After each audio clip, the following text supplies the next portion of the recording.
Edit. By the way, he was just nice. Joey Doesnt Share presents ugly Christmas shirt fundraising dinner near my hometown suburb in Minnesota. Only a day after the debate, he was courting the suburbs.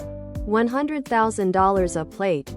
This price is purely what I heard from a friend who lives in the same neighborhood. But then, slowly but as sure as the changing tide, fewer journalists are calling, fewer requests for an interview. For a couple of months, he can still call up reporters and have what he says to them to be newsworthy. But eventually, they stop returning his calls. America and the world have moved on. He was a blip, a flash in the pan.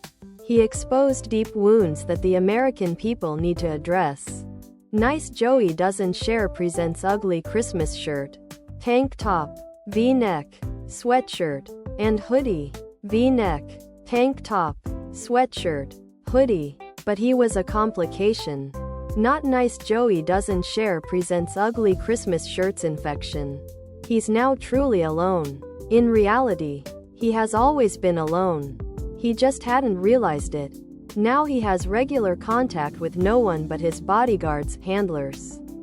He's stuck in a golden prison of his own making. He lives next to, but, being Ukrainian, knows the culture and the language.